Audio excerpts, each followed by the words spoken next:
Today we're going to learn how you can use the Arrange tool in Pixelmator Pro. You can use your tool in two ways. One is to use it directly on the canvas. The other way is to use the panel on the right. So the first thing that you can do is move around your object. To do that, simply click and drag your object. You can also adjust the size of your object by clicking on your object and dragging one of these squares inward so that your object becomes smaller, and dragging one of the squares outward so your object becomes larger. If the object that you happen to be adjusting is a rectangle, you can grab on one of these points and adjust the roundness of your rectangle. That's all you can do with the cursor tool by directly manipulating your object on your canvas. Let's look into the panel on the right. Here you can move your object all the way to the back of all of your layers or all the way to the front. If you have more than 2 layers, you can move it backward only 1 layer and forward only 1 layer. But in this case, I only have 2 layers, so both of these controls will do the exact same thing.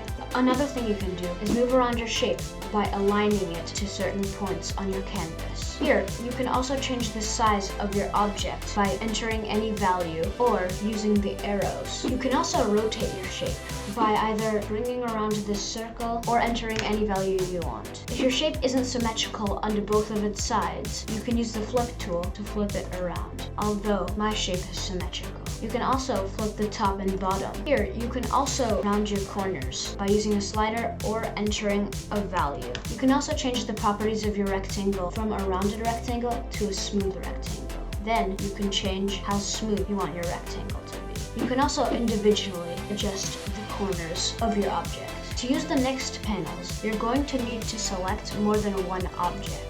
Once you do that, the panels should be available to use. Then, you can combine your shapes in multiple ways. First, you can combine them by attaching the objects together. You can also subtract one object from the other, so that the part where the two shapes are intersecting, as well as one of the shapes, are deleted. Or you can delete only the intersecting part of the two shapes. You can also lock your shapes together and unlock them, as well as hide and show your objects. You can also merge your layers so that you simply have just one shape without needing to go into the top left, right-clicking, and clicking group, which does the exact same thing, except it's in a folder. That way you can adjust your shapes individually. And of course, you can choose how your shapes are auto-selected, either as a group or as a layer. Thanks for watching. I'll see you in the next video.